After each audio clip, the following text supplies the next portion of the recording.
Hello everybody, this is Joshua Krieger at Creek Sports Talk, and today we are going to do a weekly recap. I realized last week I did not do a weekly recap. I had a lot of homework, and I really just didn't get to it. But this week I really wanted to do a weekly recap because there was a decent amount of news that happened across all sports, NBA, NFL, and MLB. So let's get right into this video. Let's start out with an NBA story. So, I could talk about the Lakers, but I really want to talk about Eric Bledsoe, the Bucks point guard, one of the key players to their inevitably championship run. They've already clinched the playoffs. We'll see if they get the 1 seed over the Raptors. So he signed a 4-year, $70 million deal, averaging about $18 million.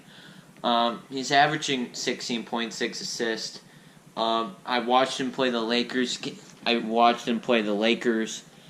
When that game happened, and really the Lakers couldn't close out down the stretch. They really just couldn't close out. They had that costly turnover with 2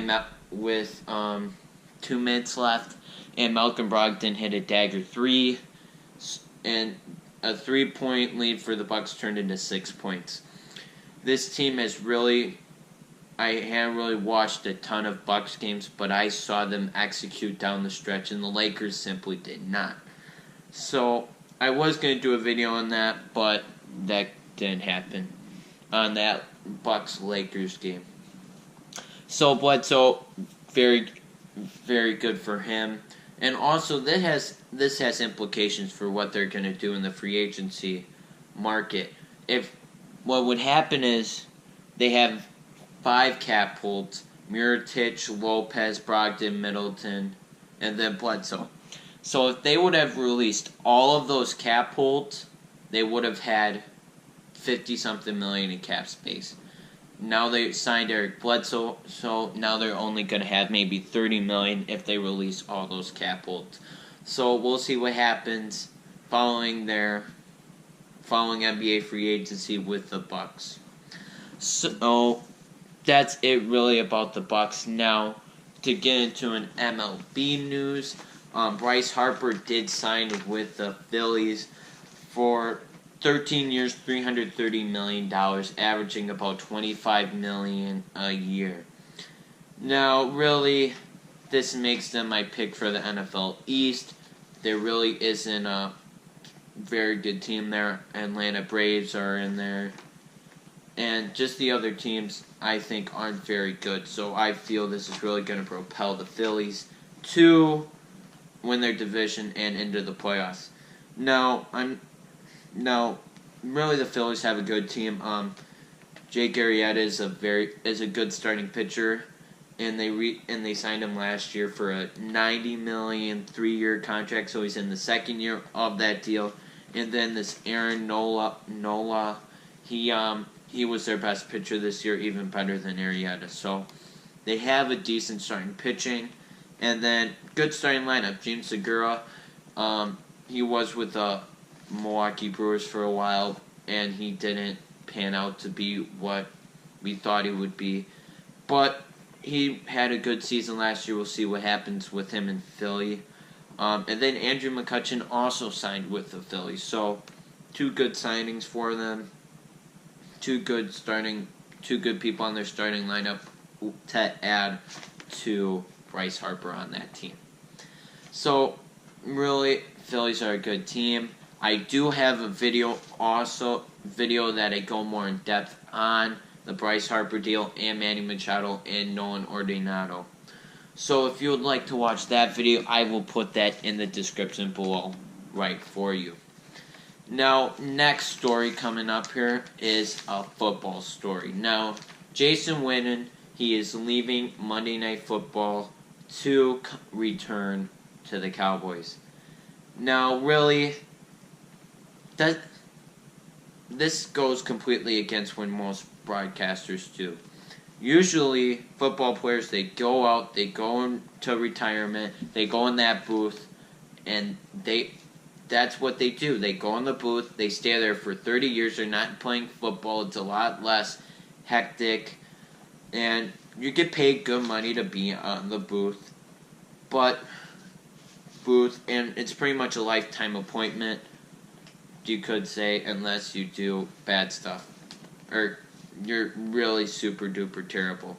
But ultimately, Jason Witten wanted to come back to football. I really didn't think he was that special for the Monday Night Football broadcast crew.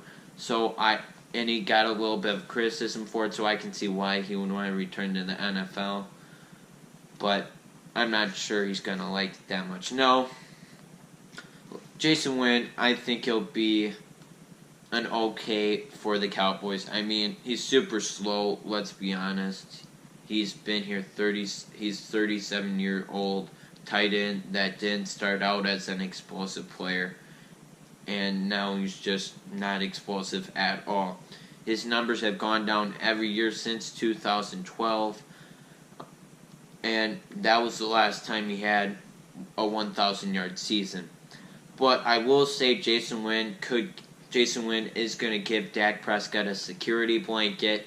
I feel he's going to be an upgrade over the tight ends they currently have right now. And he really is a good run-blocking tight end, and that's what they do with Ezekiel Elliott. And really, that's what they need to do. The Cowboys need to run the ball, not have Dak Prescott have to make those throws. I feel, even though he's been pretty clutch, I feel he's not going to be able to he's not just a very good thrower of the football. So, I like this signing for the Cowboys. I like him returning.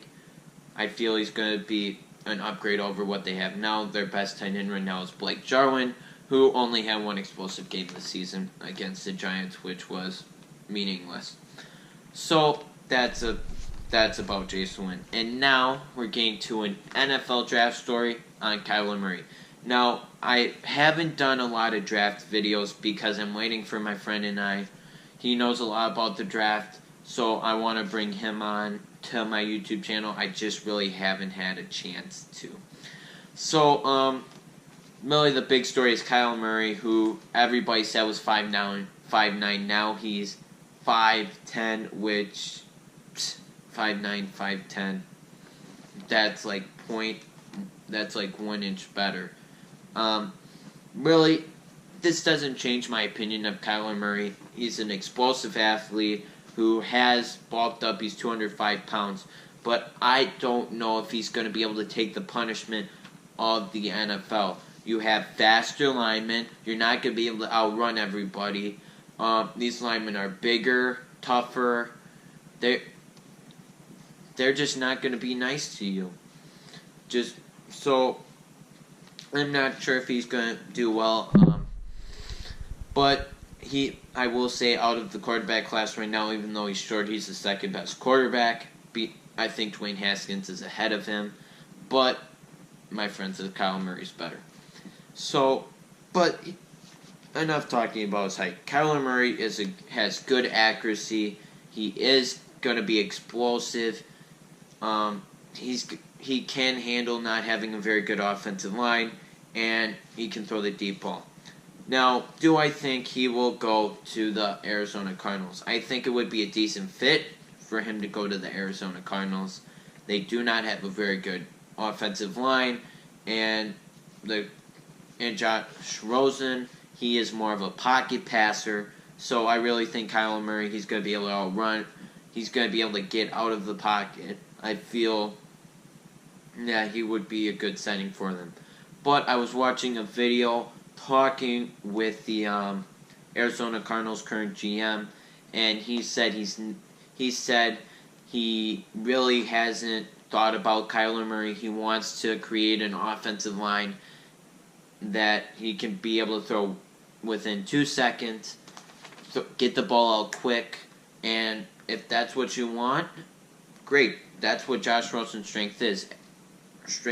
Is a pocket passer. So we'll see what happens. The Cardinals do have the number 1 pick. I really think they're going to trade it because the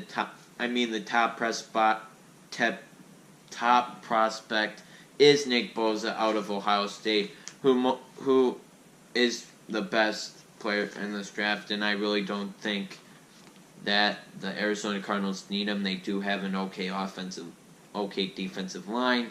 So, really, I mean, I'm not. It depends upon where the Arizona Cardinals want to go with the number 1 pick.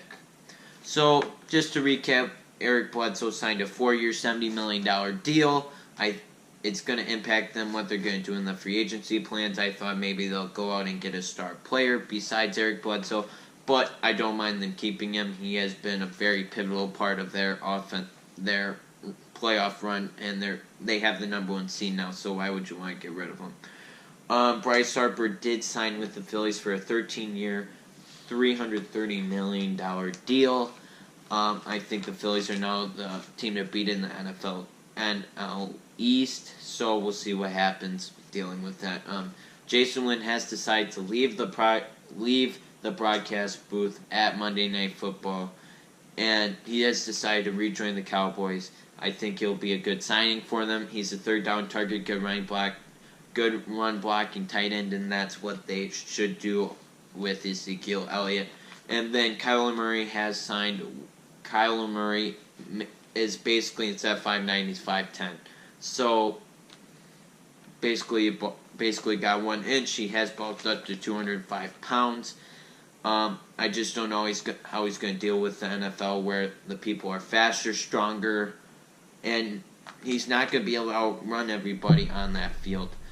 But he has good accuracy, and he can throw the deep ball. So, guys, that is it for the weekly recap. I tried to do a lot of different stories this week. I mean, NBA, MLB, NFL, and